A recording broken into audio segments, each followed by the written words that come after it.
పుట్టినరోజుకి వస్తారు కేకు. ఈ వీడియో చేసే లైకు. ఇల్లు కట్టాలంటే కావాలి సిమెంట్. ఈ వీడియో కింద పెట్టి నువ్వు కామెంట్.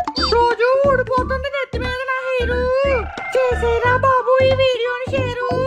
మీ మీద ఉన్న ప్రేమను చేయలేను డిస్క్రైబ్. వెంటనే చేసేవా ఫన్మోజీ ఛానల్ ని సబ్స్క్రైబ్. వంటింట్లో చేస్తారు వంట. ఫన్మోజీ అప్డేట్స్ రావాలంటే నొక్కే పక్కన ఉన్న గంట. ఒరే బాబు రారా, ఎంతకని వెయిట్ చేయాలి? ఒరే గోరా ఆగరా, వస్తున్నాను. నెట్ సరిగ్గా లేదురా ఇక్కడ. నీకు అందుకే చెప్తున్నాను మామ, ఆ 4G ఫోన్ పక్కన పెట్టేసి 5G ఫోన్ కొనుక్కోమని.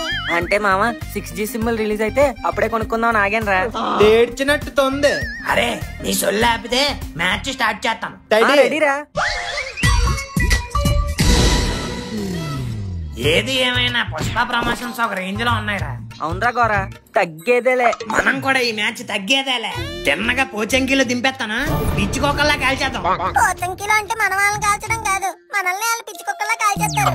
ఎక్కడైనా దూరంగా దిగి బ్యాగ్ అంతా సర్దుకుని బరిలోకి దిగుతాం. తంతే తంతే తంతేనే ఎదవా. మగధీరాలో రామ్ చరణ్ 100 మందిని ఒంటి చేత్తో అడ్డుకున్నాడు. మనం 9 ఉన్నాం. ఈ 100 మంది మనకో లెక్క. మా తాత పెద్ద పిచ్చయ్య మీద ఒట్టు పోచంకిలోనే దింపుతా.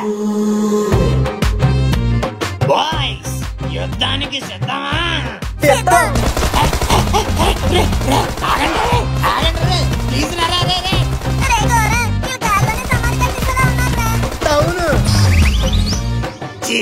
ఇంకా కిందకి దెక్క ముందే బాడీలో బుల్లెట్లు దింపేశారు కదరా. ఉరి నేను ఇంకా బతికే ఉన్నాను రా. ఆగండి, మీకు వచ్చి రివైవ్ ఎత్తాను. నాన్న పులివెందర ప్రో ప్లేయర్. నాకన్నా ముందు చచ్చింది నువ్వేరా. మరి మా ఓడేట్ ఇంకా దిగుతున్నాడు. నీకు నెట్ సరిగ్గా లేక అక్కడ ఇక్కడ తిరుగుతున్నావు. ఇలాంటి తోడుతో ఆడకూడదు. థెఫ్ట్. నేను కూడా వైస్ సిటీ గ్రాండ్ థెఫ్ట్. సర్లేరా మామ, నువ్వైనా ఉన్నావు. ఇంకో గేమ్ ఆడదామా? సారీ మామ, నువ్వు గడితైనా ఆడొచ్చు కానీ నీలా నెట్ సరిగ్గా లేనోడితో అస్సలు ఆడకూడదు మామ. నేను లెఫ్ట్.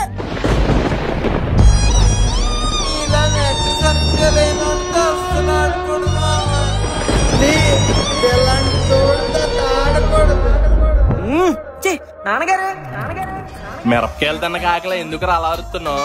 అరకపోతే ఇంకేం చేయాలండి? ఏం జరిగిందో చూసారా? ఏం జరిగింది? చికెన్ డిన్నర్ మిస్ అయిపోయింది. ఇవాళ డిన్నర్ కి చికెన్ కాదు, చిక్కుడుకాయ. అబ్బా నేను మాట్లాడుతుంది మనం తినే డిన్నర్ గురించి కాదండి, పబ్జి గేమ్ లో డిన్నర్ గురించి. అయితే ఇప్పుడు నన్నేం చేయమంటావరా? సెల్లో సిగ్నల్ సరిగ్గా రాకే పోయింది, అందుకే ఇంట్లో వైఫై పెట్టించండి. ఏంటండి దొరగారు, నేను ఇంట్లో వైఫై పెట్టిస్తే మీరు హైఫైగా గేమ్లు ఆడుకుంటారా? ఉట్టి గేమ్స్ ఎందుకు ఆడుతాను నాన్నగారు? టెలిగ్రామ్ లో సినిమాలు కూడా డౌన్లోడ్ చేసుకుని చూస్తాను. పనికి మాలి ఏదవా, 3 పూట్ల పందిలా తినడం, ఆ తిన్న జరిగేదాకా సినిమాలు, షికార్లు, గేములు. ఈ ఎక్స్ట్రా కరికులర్ యాక్టివిటీస్ లో చూపించే శ్రద్ధ కాస్త చదువు మీద చూపించుంటే మార్కులు బాగా వచ్చేవి. నీ చెల్లిని చూసి నేర్చుకో, నీకన్నా వయసులో చిన్నదే. అది ఇంగ్లీష్ లో మాట్లాడడం మొదలు పెడితే అస్సలు ఆపదు. దానికి వచ్చే మార్కులన్నీ ఫస్ట్ క్లాస్ మార్కులే. నువ్వు ఉన్నావు వరస్ట్ ఫెలో, పైసాకి పనికిరావు. అబ్బా ఊరుకోండి, చిన్నపిల్లోడు ఏదో సరదా పడి అడిగాడు. అయితే అవుతుందని చెప్పండి, లేకపోతే లేదని చెప్పండి, అంతేకాని అలా తిట్టకండి. నువ్వెలా వెనకేసుకొని రావడం వల్లే ఈడెలా ఎదవలా తయారయ్యాడు. ఈ రోజు వైఫై అడిగాడు, రేపు ఎవరో పిల్లని ప్రేమించుకొచ్చి ఇదే నా వైఫ్ అని అంటాడు. పుండును ముదిరేదాకా పోషించకూడదే, మొదట్లోనే తుంచేయాలి. అలాగే ఈయన్ని కూడా ఇప్పుడే దారిలో పెట్టాలి, లేకపోతే రేపు పొద్దున్న నా నెత్తినే కూర్చుంటాడు. మీరే నన్ను నెత్తి మీద ఎక్కించుకుని తిప్పేస్తున్నారు. ఎప్పుడు ఇంట్లో తింటున్నా ఏదో ఒక తింటానుగా అని తిడతారు కానీ కనీసం ఒక్కసారైనా జొమాటోలో ప్రేమగా బిర్యానీ ఆర్డర్ పెట్టి తింటారా అన్నారా? ప్రతిసారి దాంతో పోలుస్తారు నన్ను. ఏ రోజైనా సమానంగా చూసారా? ఇంగ్లీష్ మాట్లాడడం రాదు అంటే ఎలా వస్తుంది? దాన్నేమో కాస్ట్లీగా కాన్వెంట్ లో జాయిన్ చేశారు, నన్నేమో ఫ్రీ అని గవర్నమెంట్ స్కూల్లో పడేశారు. చదువుకుందాం అని బుక్ తెస్తే కరెంట్ ఉండదు, ప్రశాంతంగా పడుకుందాం అంటే దోమలు. ఇంట్లో ఏ పనున్నా నాకే చెప్తారు. ఈ పనులన్నీ చేయడానికే టైం సరిపోతుంది, ఇంక చదవడానికి టైం ఎక్కడిది? అప్పుడప్పుడు నాకు అనిపిస్తుంటది దానిలాగే నన్ను కూడా హాస్టల్లో వేస్తుంటే ఈ ఇంట్లో బాధలు తప్పి బాగా చదువుకునే ఉండని. ఈ ఇంట్లో మీ అందరితో కలిసి ఉండాలంటే చిరాకేస్తుంది. నన్ను కూడా హాస్టల్లో జాయిన్ చేసేయండి.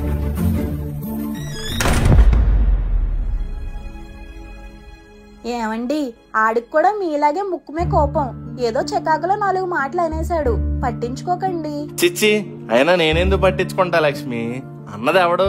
మన కొడుకే కదా, బయటోడు కాదు కదా. ఆడికి ఏదో బాధ వచ్చింది, ఓ 4 మాటలు అన్నాడు, దానికేమైంది? సరేలే, నేను అలా వీధి చివరికి వెళ్ళొస్తాను. ఈ ఇంట్లో బాధలు తప్పి బాగా చదువుకున్నా ఉండండి. ఇంట్లో మీ అందరితో కలిసి ఉండాలంటే చిరాకేస్తుంది. నన్ను కూడా హాస్టల్లో జాయిన్ ఏంటి జగన్నాథం గారు ఇలా వచ్చారు? మరేం లేదు కామేష్ గారు, చిన్న అవసరం ఉండి ఇలా వచ్చాను. ఏంటండి బాబు అది? అంటే మా మనుగడ చదువు కోసం కొంచెం ఫీజు కట్టాలండి. మీ దగ్గర ఏమైనా ఉంటే కొంచెం సర్దుతారేమో అని. భలే వారండి బాబు, మొన్న వచ్చి 3,000 అడిగి 3 రోజులు ఇచ్చేస్తానంటే 3 అంతస్తులు మెయింటెనెన్స్ అని 3,000 కబుర్లు చెప్పారు. 3 అంతస్తులు కట్టి మెయింటెనెన్స్ లేకపోయినా పర్లేదండి, పిల్లల్ని కన్నాక వాళ్ళ బాగోగుల కోసం మాత్రం కొంత పక్కన పెట్టుకోవాలి. సర్లేండి, ఇదిగోండి తీసుకోండి. ఏమే ఆడేం చేస్తున్నాడు? ఏం చేస్తాడు? మీరు వెళ్ళిన దగ్గర నుండి తలుపులేసుకుని లోపలే ఉన్నాడు. రే మను బయటికి రారా. సరేరా, ఇంక నిన్ను ఎప్పుడు తిట్టను కొట్టను, అయినా సరే బయటికి రావా? సరే, నీకోసం వేడివేడిగా చికెన్ బిర్యానీ ఆర్డర్ పెట్టాను రా, బయటికి రా తిందువు. సరే అయితే ఇప్పుడు ఎందుకు రావు నేను చూస్తాను.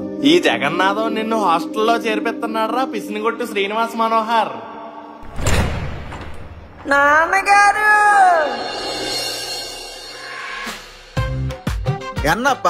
కన్నప్ప కాదు సార్, జగన్నాథం. అదిల్లప్ప ఇదిదా వచ్చినారుగా, పని ఏందని పేసరం. ఊళ్ళంతా నొప్పులాడుతున్నాయి, మీరు మసాజ్ చేస్తారేమో అని వచ్చాం. రే నువ్వు నోర్మి. మరి లేకపోతే ఏంటి నాన్నగారు, హాస్టల్కి ఎందుకు వస్తాం? జాయిన్ అవ్వడానికి వస్తాం.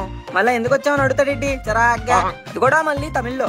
పయ్యారు కొడుక నటరాజ్ షార్ప్నర్ మాదిరి ఉన్నాడు. అలా షార్ప్ గా చెక్కుతారనే మీ హాస్టల్ కి తీసుకొచ్చాను సార్. అర్థమై ఉండది. ఇదిగో పాము. పామా? ఆ పాము ఇల్లప్ప, పాము ఇల్లప్పు ఈడ చేయండి, ఫీజు ఆడ కట్టండి. సరే సార్. రే మను పద, నీ రూమ్ ఎలా ఉందో చూద్దాం. మీరేం ఉండరు కదా నాన్నగారు, ఇంకెందుకు చూడడం? అలా కాదురా, అంత ఫీజు కట్టాం కదా, అంతా బానే ఉందో లేదో చూడడానికి రా. మన ఇల్లు కదా బానే ఉంటదండి. అది కాదురా. అది కాదు ఇది కాదు, 3 అంతస్తులు మెట్లు ఎక్కాలి. మళ్ళీ నేను ఎక్కలేను, మోకాలు నొప్పులు అంటారు. మీరు బయలుదేరండి. ఏటుకురు బయట ఉండిపోవు, లోపలికి రా. Hi bro. బ్రో ఏంటి bro? Suri, scam Suri. Scam సూరినా? అదేం పేరు బ్రో? అది ముందు ముందు నీకే అర్థమవుతుంది గురు. ఇదిగా ఈడు కూడా మన రూమ్ మేటే, తేట. సైన్ తేటనా ట్యాన్ తేటనా? తేట కాదు గురు, ఆడింటి పేరు తేట తరుణ్. ఆడి తేట కూడా నీకు ముందు ముందు బాగా అర్థం అవుతులే. సరే గాని తినడానికి ఏమైనా తెచ్చావా? సడన్ గా వచ్చాను, ఏం తీసుకురాలా. అలా అయితే ఆ మూల పెట్ట మీద నువ్వు పడుకో గురు. ఇక నాకన్నా వరస్ట్ గా ఉన్నాడు, ఊపుకుంటూ ఉత్తి చేతులతో వచ్చేసాడు. తేట బ్రో, ఈ ఫ్యాన్ ఇంకా ఫాస్ట్ గా తిరగదా? తిప్పేద్దాం బ్రో.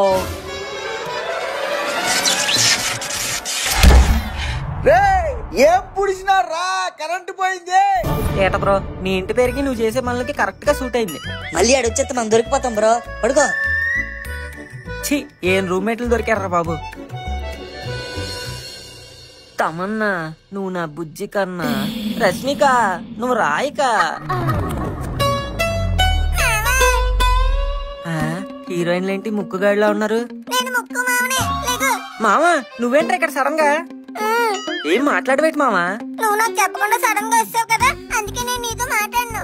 అన్ని సడన్ గా అయిపోయాయి మామా, అందుకే ఏం చెప్పలేదు. అంతేలే, చిన్నప్పటి నుంచి కలిసి చదువుకున్నవి, కలిసి జాంకాయలు దొంగతనం చేసినవి, స్కూల్ బ్యాక్ సైడ్ గోడ మీద సుస్సు పోసినవి అన్ని మర్చిపోయావు, అందుకే నాకేం చెప్పలేదు. సరే మామా, బెస్ట్ ఫ్రెండ్స్ అన్ని చెప్తారేటి, నువ్వే తెలిసేసుకోవాలి. తెలుసుకున్నాను కాబట్టి నేను కూడా హాస్టల్లో జాయిన్ అయ్యాను. సూపర్ మామా, ఇక్కడ బోర్ కొడుతుందని ఫీల్ అయ్యాను లేదో, వెంటనే వచ్చావు. ఇంకా ఆలస్యం చేయకుండా వెళ్ళి స్నానం చేసి టిఫిన్ చేద్దామా? ఓకే మామా. వయ్యారి బామ్మ నీ హంస నడకం ఎందుకే తొందర. ఏ ఆంటీ ఎందుకలా పారిపోతున్నావు? నెమ్మదిగా నడచుగా. సచ్చినోడా, నీకు పిల్లం పిల్లలు లేరురా, నీ చెమ్మడిపోను. ఎందుకంటే అంత హార్స్ లా ఉన్నారు? ఏంట్రా? అదే ఎందుకంటే అంత హార్స్ గా ఉంటారు, బయలుదేరండి అంటున్నా. మా ఐదారు సచ్చినోడా. మను ముక్కు కూడా ఎక్కడికి వెళ్ళిపోయారే అంట, బోరు కొట్టేస్తుంది. అబ్బా బోరు కొట్టేస్తుంది అంటే కరెక్ట్గా చేసాడు. మాకి చిక్కువ చించాంగ్, నువ్వేటి సడన్ గా నాకు కాలింగ్? నాకున్నదా ఒక్క డైలాగియో, అది కూడా నువ్వు చెప్పేస్తే ఎలాగయో. నీ డైలాగ్ నేను చెప్పేశానని మరీ అంత తిరిగిచ్చాలేట్రా? ఎందుకు కాల్ చేసావు ముందు చెప్పు. కై కూర్చురాకు, నా దగ్గర బిజినెస్ ఐడియా ఇరుక్కు. మళ్ళీ ఇరికిచ్చాడ్రా. సర్లే అదేటో చెప్పి సావు. 18 తర్వాత వస్తుంది 19. పెట్టేసుకో ఫుడ్ క్యాంటీన్. క్యాంటీనా వర్కౌట్ అవుతా? డౌట్ వద్దు, దూసుకెళ్ళిపోరా ఎద్దు. కరెక్ట్ గా ఆలోచిస్తుంటే ఈ ఐడియా నాకు ఆశాజ్యోతిలా కనిపిస్తుంది. పైగా నా బిజినెస్ బొక్కెట్టడానికి ఈ ఇద్దరు కూడా లేరు. ఇదే కరెక్ట్ టైం. ఒరే చించాంగ్, ఐడియా చెప్పావు, డీటెయిల్స్ కూడా చెప్పరా. ఓపెన్ చేయి ఈమెయిల్స్, పంపించేసా డీటెయిల్స్. సూపర్ రా చించాంగ్, ఇంకేమన్నా చెప్పాలా? గోడకు పెడతారు హోలు, అది నీకు దక్కాలంటే ఫాలో అవ్వాలి నువ్వు ఒక రూలు.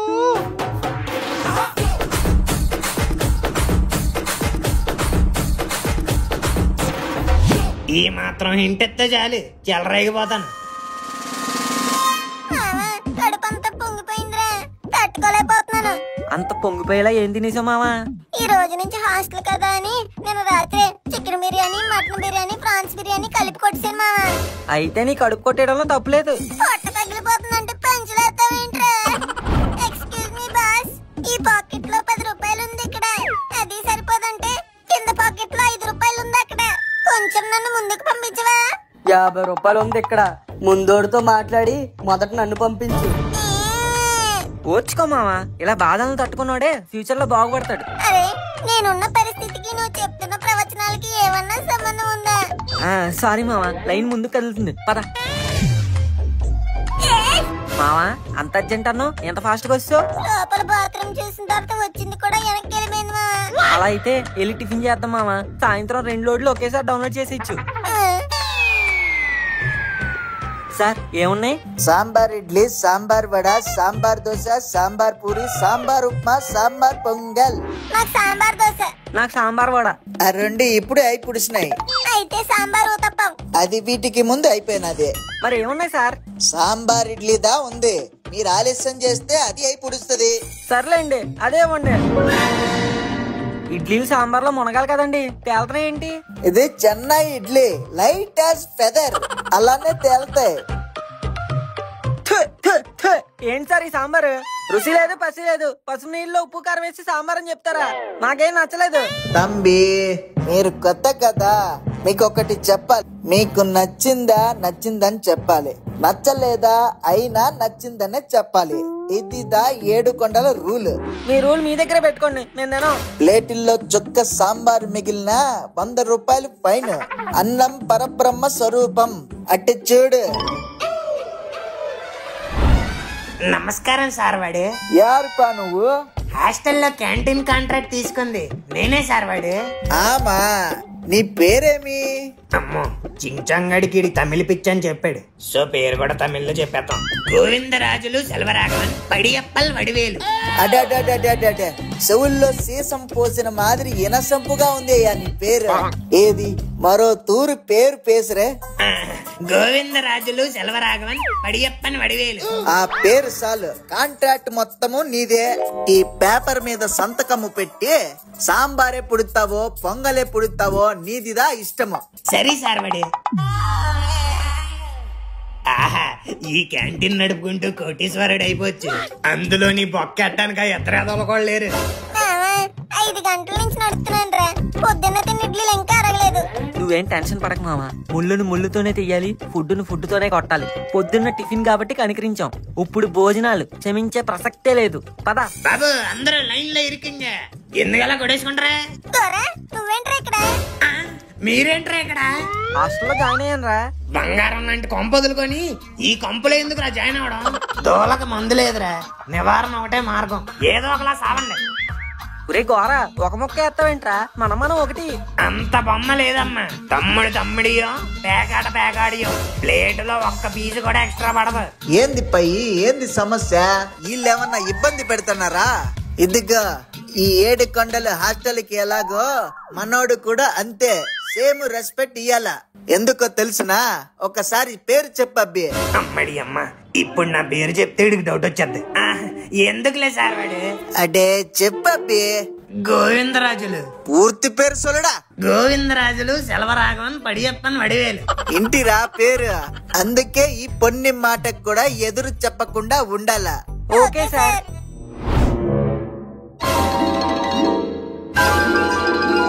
ఏంట్రా చేతబడి చేస్తున్నట్టు అదోలా చూస్తున్నారు? నీ పేరు అబద్ధం చెప్పి క్యాంటీన్ కాంట్రాక్ట్ దొప్పేస్తావా? నా పేరు అదే కదరా. అవునా ఆగైతే ఏడుకొండలు నడి కన్ఫర్మ్ చేసుకుంటాం. సార్ ఏడుకొండల గారు. ఒరే బాబు బాబు మీకు దండం పెడతాను రా. మీరు ఏదంటే అదే. నా బిజినెస్ లో నిప్పులు పోయిద్దిరా ప్లీజ్. ఏమైనాదప్పా? ఏం లేదు సార్, భోజనాలు బర టేస్ట్ ఉన్నాయి. అదిదా సల్వా రాఘవన్ కొన్ని మ్యాజిక్. రే గోరా, నీ గురించి మేము వాడికి చెప్పకూడదంటే మేమేం చెప్పినా నువ్వు చెప్పకూడదు. ఇదే మన ముగ్గురు మధ్య ఉన్న డీలు. ఒప్పుకున్న పెళ్లికి వాయించకుండా తప్పుతానా? ఎంత కావాలంటే అంత తినండి తినండి. పుష్టిగా తిన్నాం మామ, ఇంక ప్రశాంతంగా వెళ్ళి పడుకుందాం పద. ఒసే లక్ష్మి, భోజనం టైం దాటిపోయింది, మన మనుగడు తిన్నాడంటావా? చాలా రోజుల తర్వాత ఫుల్ గా తిన్నాను మామ. అదే మా నాన్న అయితే 100 గ్రాముల చికెన్ తెచ్చి నలుగురిని చదువుకోమనేవాడు. ఎక్కడ చూడు 1/2 కేజీ చికెన్ ఇద్దరం కలిపి తినేసాం. ఎందుకోనే, ఆడింట్లో లేకపోతే ఇల్లంతా పోసిపోయినట్టు అయిపోయింది. మళ్ళీ ఆ హాస్టల్ నుండి మన ఇంటికి ఎప్పుడు వస్తాడో ఏంటో. మా ఇల్లు నాకు నరకంలో అనిపించేది మామ. ఇక్కడే స్వర్గంలో ఉంది. ఇంక సచ్చినా మా ఇంటికి తిరిగి వెళ్ళను.